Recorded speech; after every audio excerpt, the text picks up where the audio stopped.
Elle n'a pas siégé dans l'opposition, mais elle ne s'est jamais gênée pour donner son opinion sur les projets du gouvernement durant ses 10 années en politique. Bienvenue à Mémoire de député.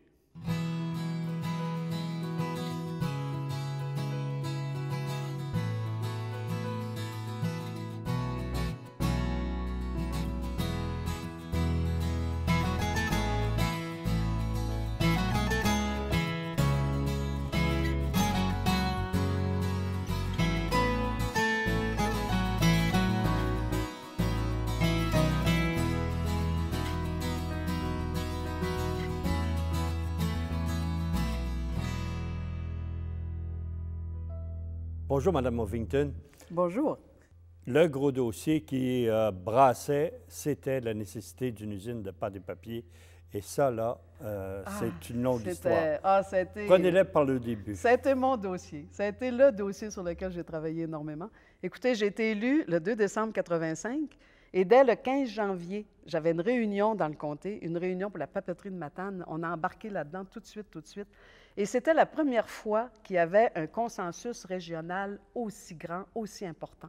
Il y avait le comité régional était formé de 5 MRC, Denis-Riverain, Matane, Matapédia, Rimouski-Neigette, Métis, qui représentaient presque 86 municipalités de tout l'Est du Québec, donc les 5 MRC. Il y avait le syndicat des producteurs de bois, du Bois-Saint-Laurent, qui avait 10 000 producteurs derrière eux.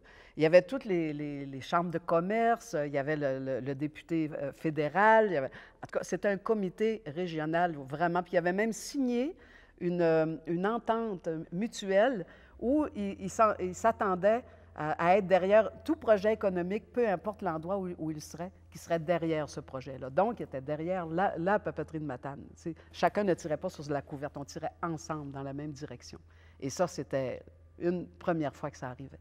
Alors donc, on a eu cette première réunion-là. Moi, j'ai organisé une rencontre avec le ministre Tchatcha tout de suite en fin janvier, début février, à Québec, avec le ministre de l'Énergie-Ressources. Et le ministre Tchatcha nous a dit qu'il avait un promoteur norvégien qui s'appelait Sobruge et que Sobruge était intéressé à investir à Matane. Alors, c'était une nouvelle fantastique et surtout que c'était une nouvelle technologie pour le Canada extrêmement intéressante que les Norvégiens nous apportaient. Ils faisaient une pâte blanchie, super calandrée, dans laquelle, un papier, dans laquelle entrait pour 25 de glaze. Donc, c'était une technologie que l'on ne possédait pas ici. Alors, puis ça se vendait 60 plus cher. Et à Matane, ils pouvaient en produire 180 000 tonnes, quand les États-Unis en achetaient 580 000 tonnes. Tu sais, c'était le projet. Alors, c'était merveilleux. On a reçu Sobruge au mois de juin, en 86, à Matane. M. Etholm, président de Sobruge, j'ai même réussi à dire quelques mots en norvégien lors de cette rencontre-là. Je n'oserais pas vous le redire maintenant. Vous les avez oubliés. Je les ai un peu oubliés. Mais disons que c'était extrêmement intéressant comme projet. Mais le fédéral s'est mis à se traîner les pieds. Même M. Tchatcha les a, dans le journal, c'était le fédéral se traîne les pieds parce qu'on avait besoin de l'entente fédérale-provinciale au niveau financement. Et ça a traîné. Le dossier a monté, les coûts ont changé. Ça a coûté 580 millions au lieu d'être un projet de 250 millions, mettons. C'était rendu à 580 millions. Aussi, il y avait une impasse avec Sobruge, c'est que Sobruge était en train de perdre le contrôle dans les mains d'une autre compagnie qui s'appelait Cosmos. Là, ça se compliquait. Sobruge a fini par se retirer du dossier. Le comité régional, on a repris le collier. Ça, c'était en 87. Et là, j'ai organisé une rencontre au bureau de M. Bourassa, du premier ministre. J'ai des photos de ça où tout le monde est là, les préfets des comtés, les maires, les chambres de commerce. Et puis, on a dit à M. Bourassa, c'est essentiel, la papeterie à Matane. Ça vient consolider 1200 emplois en forêt. Ça vient consolider toute l'industrie du boîtiage, dans le fond, du Bas-Saint-Laurent, de la Gaspésie. C'est essentiel. Alors, M. Bourassa s'est engagé à ce que la papeterie se fasse, à trouver un autre promoteur. Alors, Donahue est rentré en ligne de compte. Donahue était quand même une société d'État. Alors, c'est le groupe Québécois qui a acheté les actions de Donahue avec le groupe, les journaux Maxwell. Vous vous souvenez, Robert Maxwell? Oui, le Britannique. Et donc, Donahue, avec M. Pellado, était intéressé à refaire le projet. Mais le projet était tellement rendu élevé, 580 millions, le marché avait un peu tombé. Alors, Donahue a décidé de faire plutôt de la pâte, chimico-thermomécanique blanchie, au lieu de faire du papier super calandré, tel que c'était au départ. Mais c'était quand même un projet là, avec des retombées de 90 millions, ça venait aussi apporter 250 emplois nouveaux, ça venait consolider quand même les emplois en forêt. Alors, moi, j'étais quand même contente qu'il y ait un promoteur qui fasse un projet. Du moment que la papeterie se construisait, après, on pouvait toujours prévoir d'autres machines pour faire du papier. En fait, tu sais, la base, elle était là. Je l'avais là, elle était là. Et finalement, vous en êtes arrivé à la première pelletée de terre. Oui, en septembre 88. À peine 2 ans après l'élection, dans le fond, ça n'a pas été si long pour finalement aboutir à un si gros dossier, avec autant de participants et tout. Alors, dans le comté, M. Bourassa est venu, le premier ministre, M. Tchatchia, M. Poisson, M. Pellado, c'est sûr, et M. Robert Maxwell, qui était actionnaire dans le groupe Québécois. Et il faut que je vous raconte, Robert Maxwell, il est arrivé en hélicoptère sur les îles de Matane, en grand déploiement. Écoute, c'était un grand personnage. Et puis, avant, il y avait eu des Advance qui avaient réservé tout l'auberge des gouverneurs dans lequel il avait installé des lignes téléphoniques pour pouvoir parler à Paris, à New York, à Hong Kong. C'était quelque chose à voir. Et le raffinement total, il avait fait préparer des fleurs pour chaque femme des maires et des députés, et donc moi, comme femme. Alors, à la couleur de sa boucle d'artiste qui était un peu violet-rosé. Alors, toutes les fleurs dans les bouquets étaient violet-rosé, c'est beau. Alors, j'ai un souvenir de ça, une belle photo avec la pelle de Donahue et tout. C'est des beaux souvenirs. Et on a eu la première pelletée de terre, donc, à Matane, et la construction a eu lieu. Et ça a suivi comme ça. Mais elle n'a jamais ouverte. Oui, là, vous avez dû subir toute la déception de vos... oui, j'étais déçue. J'étais déçue, mais j'avais tellement manifesté et travaillé avec les gens. Moi, je n'ai jamais coupé le ruban de la papeterie, parce que quand on coupe un ruban, ça veut dire que le dossier est fini, que ça ouvre et que c'est en fonction. Et donc, ça n'a pas ouvert parce que le marché était tombé, pour différentes raisons, mais surtout économiques. Mais les gens... j'ai rencontré les gens, tous les travailleurs forestiers. Je suis allée à la rencontre. J'ai jamais eu peur de rencontrer mon monde. Et quand je suis arrivée sur la scène, le soir, il y avait quasiment 2000 personnes qui travaillaient en forêt, les travailleurs et tout. Puis il y a une petite partie qui ont commencé à me huer. Mais j'ai dit, vous n'avez pas raison. Jamais je n'accepterai d'être huée par vous. Pas quand je suis descendue dans la rue avec vous autres, pas quand j'ai manifesté avec vous autres, puis pas avoir travaillé autant avec le milieu. C'est pas vrai, je ne mérite pas ça. Et ça a arrêté. Et je leur ai parlé. Et c'est sûr qu'il y avait une déception, si vous voulez. Mais la papeterie, elle était là. Tu sais, la construction, elle était là. On ne part pas avec une maison sur son dos. Donc, je leur disais, dès qu'il y aura une reprise économique ou une reprise du marché, la papeterie, elle est là, on ne peut pas se la faire voler. Donc, elle va reprendre, elle va recommencer. Non, il y avait de l'espoir, là, quand même. Et est-ce que l'espoir s'est concrétisé durant l'un ou l'autre de vos mandats? Non, non. Malheureusement, on est allé en élection en 89, la papeterie n'était pas ouverte, mais ça n'a pas nui comme tel à ma campagne parce que, tu sais, la réalisation était là, le concret était là, puis j'avais... L'usine était là. L'usine était là, tu sais, puis les gens m'ont vu travailler, les gens m'ont vu dans la rue avec eux, et non, j'étais toujours du côté de mon monde. Mais parallèlement à ça, vous aviez organisé des sommets en Gaspésie, enfin un grand sommet pour le développement de la Gaspésie. Oui, le gouvernement avait mis en place au tout début de 85 une politique de développement régional axée sur des conférences.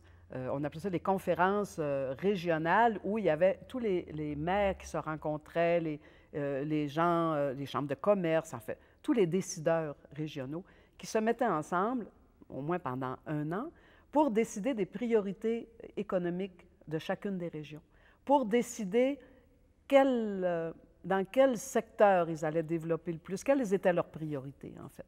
Et au bout de tout ce travail-là, il y a un grand sommet économique qui se tenait. Il a eu lieu à Carleton en 88. Et il y avait... Ce qui était extraordinaire, c'est que les ministres étaient là, les ministres responsables. Forêt, pêche, éducation, culture, tout. Tous les ministres responsables étaient là et les décisions se prenaient sur place vis-à-vis les projets qui leur étaient présentés. Et il y avait comme 3 ans pour les réaliser. Alors, il y a eu presque 150 projets en Gaspésie de présenter à ce sommet-là. Quelque chose comme 35 millions de dollars pour les réaliser avec le milieu. Alors ça a été bénéfique énormément pour la région, pour la Gaspésie. Et il y a des projets qui ont été mis en marche? Ah oui, il y a des projets qui ont été mis en marche, autant du côté de Baie-des-Chaleurs que du côté du parc de la Gaspésie. Par exemple, le parc de la Gaspésie, j'ai travaillé énormément pour la construction de nouveaux chalets, pour l'agrandissement du gîte du Mont-Albert. Tu sais, c'est une perle, le parc de la Gaspésie. C'est quelque chose de riche. Et on a travaillé aussi pour les sentiers, améliorer les sentiers, pour le ski héliporté, pour le ski de fond, Maintenant, il y a une belle auberge là, de campagnarde qui existe maintenant en pleine montagne. C'est une merveille. Ensuite, les hôpitaux ont eu par exemple, à Sainte-Anne-des-Monts, il y a eu la radiologie, le bloc opératoire à Matane, en fait, le cégep, des parcs industriels à Cap-Chat. En fait, il y a eu beaucoup de belles réalisations. Madame Ovington, votre deuxième campagne électorale, celle de 89, est-ce qu'elle a été bien différente de celle de 85? Différente, oui, parce que j'avais déjà 4 ans de fait, presque 5 en fait, dans le comté. J'ai refait les visites de toutes les paroisses comme j'avais fait à ma première. Je n'ai jamais pensé que c'était acquis, mais j'avais de belles réalisations à mon actif. Tu sais, vous savez, l'usine, par exemple, la papeterie de Matane, elle n'a peut-être pas ouverte, mais elle était là. C'était une belle réalisation. Il n'y a pas personne qui pouvait s'emparer de l'usine, partir avec. Dès que le marché reprendrait, je disais aux citoyens, mais écoutez, ça va repartir. Et puis aussi, c'est une masse salariale qui avait circulé dans le comté lors de la construction de l'usine. Tu sais, c'est beaucoup de masse salariale qui circule dans les magasins, les restaurants, les garages. Et pour la MRC de Denis-Riverain, j'avais de belles réalisations aussi. Beaucoup j'allais dire, de projets dont on avait parlé au sommet économique de la Gaspésie, voyaient le jour tranquillement. Mais la difficulté, c'est qu'il y a eu un moratoire sur la morue aussi. Alors ça a été difficile dans le comté parce que les travailleurs étaient dans Denis-Riverain, c'est sûr, le nord de la Gaspésie. C'était des travailleurs de 50 ans, 55 ans. Souvent, les femmes travaillaient en usine et les hommes étaient sur les bateaux. Alors ça n'a pas été facile. C'était compliqué, mais on avait la chance en Gaspésie d'avoir le ministre des Finances, M. Gérard Delévesque. Et puis lui, dans chacun des budgets, il s'organisait pour avoir un petit 6 millions, 7 millions pour la création d'emplois, mais spécifique à la Gaspésie, spécifique à la péninsule. Donc, ça arrêtait à la MRC Denis-Riverain parce que c'était la région de la Gaspésie. C'était pas pour Matane, c'était pour la Gaspésie. Ça a aidé beaucoup parce qu'on créait des emplois à partir des municipalités et à partir du ministère des Transports et aussi des loisirs chasse et pêche. Alors, ça a aidé beaucoup, beaucoup à remettre les gens au travail. Est-ce que ça vous rendait confiante pour remporter l'élection? Bien, quand les gens travaillent puis que les gens sont heureux, tu sais, les gens viennent nous voir parce qu'ils n'ont pas de travail, ils ont de la misère à faire vivre leur famille. Ils ont des difficultés financières, économiques, ou sont tu sais, quand on les aide au moins à reprendre un petit peu du poil de la bête, comme on dit, bien, les gens sont heureux. Puis si les gens sont heureux, bien, il y a une petite récompense au bout, peut-être qu'ils votent pour toi, je ne sais pas. Et c'est ce qui vous est arrivé, vous avez été réélu? Oui, j'ai été réélue parce que j'avais de belles réalisations, puis j'ai travaillé fort, puis les gens sentaient que j'étais avec eux. Tu sais, il y a eu, par exemple, à un moment donné, un blocus sur le pont de Cap-Chat parce qu'il y avait un comité de survie qui s'était formé pour Cap-Chat et la Martre. Et c'est sûr, les gens voulaient du travail, plus que des fois juste pour faire leur chômage, comme on disait. Et je suis allée avec eux sur le pont. J'ai dit, vous avez raison, ça n'a pas de bon sens de ne pas travailler. On veut travailler. Ce qu'on veut, c'est faire vivre notre famille convenablement. Je les comprenais, tu sais. Alors donc, il fallait agir. Et ça, j'ai agi avec eux. Ça fait que je pense qu'ils ont été conscients de ça. Une fois réélu, il y a la formation d'un nouveau conseil des ministres par M. Bourassa, mais il ne vous nomme pas. Comme tout député aspire à devenir ministre un jour, lui avez-vous fait savoir votre déception? C'est sûr, j'étais déçue. J'étais déçue un petit peu parce que, vous savez, c'est comme un athlète olympique. S'il va aux Jeux olympiques, il va là pour gagner la médaille d'or. S'il gagne la médaille d'argent, c'est quand même une belle médaille.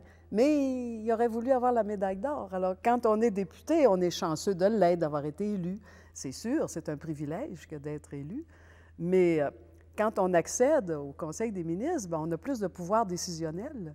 On a plus de pouvoir pour négocier des projets. Je ne sais pas comment ça se passe, mais il me semble qu'un ministre peut dire, écoute, tu vas me donner une école, me donner un bout de route, peut-être. Peut-être que c'est comme ça qu'ils font dans les couloirs. Mais je sais qu'ils ont un pouvoir de négocier. Alors ça, puis j'aspirais à ça, comme beaucoup de députés probablement. Et j'ai demandé une rencontre avec M. Bourassa, en effet. Et lors d'un caucus de 2 jours dans le bout de Saint-Hyacinthe, dans ce coin-là, alors, à 11 h le soir, il m'envoie chercher. Parce que lui, M. Bourassa, il retournait ses appels entre 10 h et minuit, puis il faisait ses rendez-vous de 10 h à minuit. Alors, il m'a envoyé chercher à 11 h le soir. Alors, je suis arrivée dans sa petite suite, là, dans son bureau. Et là, il dit, assieds-toi. Je m'assois. Fait qu'il dit, tu voulais me voir? Bien, j'ai dit oui. J'ai dit, pourquoi je ne suis pas ministre, M. Bourassa? Vous m'avez oublié. Il me regarde et dit... Puis il avait toujours son petit sourire en coin. Il dit, ouais, il dit, tu fais une belle image à la télévision. Ça, c'est vrai qu'il m'a dit ça. Il dit, tu n'as jamais mis le gouvernement dans l'eau chaude. Tu as toujours su, parce qu'on travaille entre l'arbre et l'écorce, hein, quand on est du côté de la population, qu'on manifeste. Mm-hmm. Alors, il dit, tu fais bien ça. Puis il dit, tu as une belle formation universitaire. Et puis, tu es une femme dans un comté éloigné. J'ai dit, M. Bourassa a refait un remaniement ministériel, ça n'a pas de bon sens de me dire d'aussi belle qualité. Mais oui. Ah, il riait. Alors, il dit, qu'est-ce que je vais faire de Girardet? M. Lévesque, il était là. Vous savez, il y a 3 raisons pour lesquelles qu'un premier ministre doit regarder pour nommer un ministre. D'abord, il y a la représentation régionale. Et en Gaspésie, il y aura toujours un seul ministre, à mon avis. Il y a 4 comtés. Alors, M. Lévesque était là. Il y a la formation du candidat, du député. Et il y a homme-femme. Alors, moi, il y a le premier, là, la représentation régionale, je n'étais pas là. Ça bloquait les 2 autres. Monsieur Lévesque était là, ça bloquait tous les jeunes députés. Ah, c'était bien amusant, mais c'est ça. Non, j'étais honnête avec lui. Je lui ai demandé. J'ai eu ma réponse. Vous, il vous a quand même nommé vice-présidente de commission à la culture. Oui. Et ensuite, je crois que c'est à l'éducation. À l'éducation. À la culture, je n'ai pas été là longtemps. J'ai été nommée presque tout de suite à l'éducation parce que c'était les 25 ans des cégeps. Il fallait refaire une évaluation, en tout cas pour l'avenir des cégeps et tout. Et la présidente était Mme Louise Arel, justement. Mais Louise était tellement occupée à la refonte du Code civil parce qu'elle est avocate. Et il y avait seulement 2 avocats au Parti québécois. Il y avait M. Garon et elle. M. Garon ne voulait rien savoir du Code civil. C'était Louise Arel qui travaillait avec Gilles Rémillard, notre ministre de la Justice, sur la refonte du Code. Donc, elle m'avait dit, bien, préside, et puis moi, c'est moi qui présentais les documents, donc, à l'Assemblée nationale. Et c'est moi qui ai présidé tout le temps, presque toujours, la Commission de l'éducation, tout le temps des consultations sur l'avenir des cégeps. Ensuite, on a eu, au niveau de la formation professionnelle, Louise Arel avait organisé un voyage en Suisse pour aller voir comment se passait la formation professionnelle en Suisse, parce qu'ils ont des mentors, ils ont des parrains, si vous voulez, les jeunes dans chacune des entreprises, et souvent, les jeunes continuent leur profession à l'intérieur de cette même entreprise. C'est extrêmement intéressant. Alors, on a fait le tour avec certains fonctionnaires du ministère de l'Éducation. On est resté 4 jours en Suisse, et d'ailleurs, j'ai eu mon diplôme de l'Université d'Ottawa, comme quoi. Ah bon? Ouais. Et donc, ça a été extrêmement enrichissant, cette présidence-là à la Commission de l'Éducation. Et j'ai travaillé beaucoup avec M. Ryan, qui était ministre de l'Éducation à l'époque. Est-ce que ça vous donnait certains avantages pour régler vos dossiers? Bien, d'être proche de M. Ryan, moi, j'ai adoré ça parce que c'est un être que j'ai respecté beaucoup, son intelligence, sa façon de voir, sa façon de travailler. C'est un être qui, écoute, à 5 heures du matin, il était au bureau, et puis jusqu'à 11 heures le soir, il était envers ses adjoints. C'était épouvantable. Mais j'ai quelque chose à vous raconter sur M. Ryan, mais il venait souvent dans mon comté, oui, Ça m'a aidé d'une certaine mesure parce que j'avais des gros dossiers à l'école de Captcha. Il fallait agrandir l'école de Captcha. Il y avait une petite école à Lamartre, une petite école primaire qui devait fermer. Alors, je suis allée voir M. Ryan. J'ai dit, écoutez, il ne faut pas que cette petite école-là ferme, sinon le village ferme. Tu sais. Puis moi, je travaillais pour avoir une scierie aussi à Lamartre. Alors, je me disais, ça va. Tu sais, l'économie va repartir, donc les petites familles vont revenir. Et, oui, ça aide parce que ça crée des liens, hein, ça se rapproche énormément de travailler aussi longtemps ensemble. Et il est venu souvent dans le comté de Matane. J'ai des beaux souvenirs et, entre autres, l'avion devait atterrir à Matane, mais le pilote a dû se tromper, je ne sais pas trop. Moi, je l'attendais au petit aéroport de Matane, puis il est allé atterrir à Sainte-Anne-des-Monts. Mais à Sainte-Anne-des-Monts, tout est fermé. La clôture, c'est barré. Il a fait ni un ni deux. Il a passé par-dessus la clôture de l'aéroport. Il est allé frapper à la porte d'une maison, en arrière de la maison, et la femme qui ouvre, puis il voit M. Ryan, c'est à 8 heures le matin, elle referme la porte, elle ne le croit pas. M. Ryan, il dit, est-ce que je peux téléphoner? Je suis mal pris à l'aéroport. Puis, en fin de compte, on est allé le chercher. Ça, c'était ça, moi. Mais il y avait beaucoup de sens d'humour. Hein? Ah oui, M. Ryan, il aimait beaucoup s'amuser. Ah oui, oui. C'est un homme que j'ai respecté énormément, que j'ai aimé beaucoup. Durant les années que vous avez siégé à l'Assemblée nationale, il y a eu le fameux épisode des négociations constitutionnelles, l'accord de Meach jusqu'à son échec. Comment vous avez vécu toute cette période-là, de 87 à 90? Oh, ça a été toute une période, Gilles. Ça a été... D'abord, l'accord du lac Meach, c'était extrêmement important parce que c'était l'espoir du Québec. Il y avait les 5 conditions de Meach qui étaient là, les 5 conditions que le Québec mettait pour revenir dans la Constitution. Il y avait d'abord la reconnaissance de la société distincte, si je me souviens bien. Il y avait un pouvoir accru en matière d'immigration. Il y avait un droit de veto sur les amendements constitutionnels. Il y avait un regard sur les dépenses du fédéral dans le champ provincial. Il y avait aussi la nomination des juges à la Cour suprême. Oui. Donc, c'était les 5 conditions que le Québec mettait pour revenir dans la Constitution. Alors, ça prenait le consentement des 11 provinces sur 3 ans. Il fallait qu'elle fasse ratifier cet accord qui avait eu lieu en 87, dont les 11 gouvernements étaient d'accord. Mais il fallait qu'elle fasse ratifier sur 3 ans dans chacune de leurs assemblées nationales. Ce qui a été fait, sauf le Manitoba, qui avait un gouvernement minoritaire à l'époque et qui avait demandé une unanimité pour poursuivre, pour allonger la session parlementaire, ce qui lui aurait permis de voter pour cet accord de Meach. Il y a un député qui s'est objecté, Elijah Harper, qui est un autochtone. D'ailleurs, il s'est mis une plume noire d'aigle quand il est allé pour voter contre Meach. Et lui a refusé. Pas parce qu'il n'aimait pas le Québec, il a refusé parce qu'il considérait que l'accord ne tenait pas compte des garanties autochtones, pas des garanties, mais je dirais des pouvoirs autochtones ou des traditions autochtones des Premières Nations depuis le début. Alors, il s'est objecté. Et après ça, Terre-Neuve, avec le premier ministre, a renié sa signature, Cladwell. Il a renié sa signature. C'est incroyable. Alors, ça a été la grande déception. Vraiment la déception. Moi, j'étais sûre que ça allait passer. Peut-être que c'est structurel. Peut-être qu'on aurait donné, qu'il aurait été prévu juste 1 an au lieu de 3 ans pour ratifier l'accord, peut-être. C'était long, C'était long, 3 ans. Dans 3 ans, au niveau politique, M. Bourassa disait 6 mois en politique, c'est une éternité. Fait qu'imaginez 3 ans. Alors, tu sais, on a le temps de changer de premier ministre, on a le temps de changer ci, ça. Alors, c'est peut-être que c'est structurel. Peut-être que ça aurait été 1 an puis ça aurait passé, l'accord. Mais on peut faire bien des si. Mais en tout cas, ça a été une grande, grande déception. Et je me souviendrai toujours de la phrase de M. Bourassa, ce 23 juin 90, donc 3 ans après l'entente de 87, ici au Salon Rouge. Je ne sais pas si vous vous souvenez. Oui, très bien. Gilles, vous vous souvenez, hein? Mm.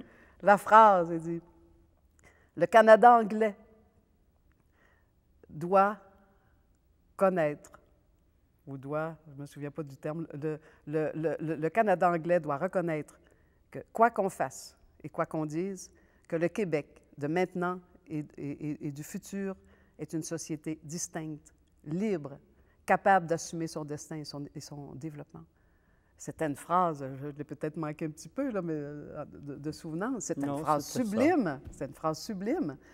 Ça a été tellement sublime que le taux à la souveraineté a monté, d'appui à la souveraineté a monté à 76 je vous souviens. C'était Il ne l'avait pas prévu. Peut-être pas. Mais ça a monté, ça a monté. Et c'est après qu'il a mis en place la commission Bélanger-Campeau, en fait, la commission sur l'avenir politique et constitutionnel du Québec. Et vous étiez membre de cette commission-là. Oui. Avez-vous aimé cette expérience-là? Ah oui, j'ai adoré. C'est drôle, la journée où j'ai été nommée, ici au Salon Bleu, où mon nom est sorti, j'étais tellement... Ah non, j'étais vraiment contente. Et je me souviens, je suis partie le lendemain dans le comté. Et puis, j'avais mis de la musique, puis je me disais, je suis commissaire à la commission Bélanger-Campeau. Tout à coup, la police. Je ne me rendais pas compte, je pense, j'avais passé la vitesse. Alors, il m'arrête, puis il dit, « Madame Ovington, vous allez vite. » Mais j'ai dit, « Je suis commissaire à la commission Bélanger-Campeau. » Il ne savait pas encore qu'est-ce que c'était pas... mais il m'a donné mon ticket pareil. Ah non, ça a été une belle expérience. Écoutez, on était 36 commissaires, presque 5 ou 6 mois ensemble à parcourir le Québec profond, à aller dans toutes les régions, écouter ce que les gens avaient à dire, ce que les citoyens avaient à dire sur l'avenir politique et constitutionnel du Québec. Alors, on a reçu... presque 300 mémoires partout. Madame Claire-Hélène Ovington. Merci, Monsieur le Président. Permettez-moi d'abord, si vous permettez, avant de vous souhaiter la bienvenue, de remercier la commission Bélanger-Campeau d'être venue siéger à Matane. Vous constatez que le développement régional implique à ce moment-ci 2 niveaux de gouvernement, le fédéral et le provincial. Et vous avez raison quand vous dites qu'il y a chevauchement, souvent, et qu'il y a chicane, souvent, entre fédéral et provincial, et vous êtes bien placé pour le savoir, la ville de Matane. Mais ceci étant dit, vous soulignez dans votre mémoire que les villes doivent servir d'agents dispensateurs de services, selon qu'elles peuvent ou non les fournir à moindre coût. De quel service, à quel service pensez-vous? Est-ce que vous pensez à la Régie du logement, à la Cour des petites créances, ou pour donner des exemples? À quel service spécifique pensez-vous? On n'a pas défini. Ça serait un travail à faire. Il s'agirait de savoir quels sont les éléments où on est le plus proche, nous, comme municipalité, de la population et où ça serait mieux que ce soit nous qui les dispensions ces services-là. Ah non, ça a été une expérience bénéfique. Et moi, j'ai défendu beaucoup les régions et je me souviens que la commission Bélanger-Campeau, du nom des 2 présidents, avec le comité, avait choisi d'arrêter à Rimouski. Parce que tous les ministres arrêtaient toujours à Rimouski. Ils ne voulaient jamais venir plus loin. Il fallait toujours les tirer pour les amener à Gaspésie. Alors, j'ai réussi à les amener à Matane. Alors, j'ai changé un petit peu le... J'espère que le député de Rimouski ne m'écoute pas. J'ai réussi à faire ça. Et quand on est arrivé le soir, je m'étais organisée avec les hôteliers qui recevaient tous les commissaires pour faire livrer, parce qu'on arrivait tard, je pense qu'on est arrivé à 10h30 le soir. Alors, je m'étais organisée pour faire livrer à 11h toutes des belles crevettes fraîches avec un petit morceau de citron dans chacune des chambres, autant des journalistes que des commissaires, et juste pour faire un petit repas, un petit clin d'œil régional avec un produit régional. Alors, ça avait été bien apprécié. C'était... Et de cette expérience-là, à la commission Bélanger-Campeau, j'imagine que vous avez tissé des liens très forts avec tous les autres commissaires. Oui, j'ai tissé des liens très forts avec tous les collègues, avec M. Poisson qui était à la Donahue, avec Bouchard, M. Bouchard, qui était le premier nommé par M. Bourassa, avec l'opposition, c'est sûr, on voyageait en autobus, on voyageait en avion, donc on était tissés serrés. Là. Les représentants syndicaux aussi. Oui, les représentants syndicaux. J'ai même reçu une lettre de Gérald Larose, de la CSN. Jamais j'aurais pensé que M. Larose puisse m'écrire, mais il m'a écrit une belle lettre à la suite de la commission Bélanger-Campeau, dans laquelle il dit « Nous avons bien travaillé, nous avons bien ri, nous avons bien lu, nous avons bien vu. » Mais il dit « Je te, parce qu'il me tutoie dans la lettre, et il dit « J'ai surtout appris sur les régions grâce à toi. » Et tu as été notre conscience régionale pendant tout le temps de la commission Bélanger-Campeau. Alors, ça a été... Un beau compliment. C'est un bel hommage. Ouais. Je l'ai pris. Oui, oui. Oui. Intéressant. On poursuit la semaine prochaine, Mme Ovington. Je vous en prie.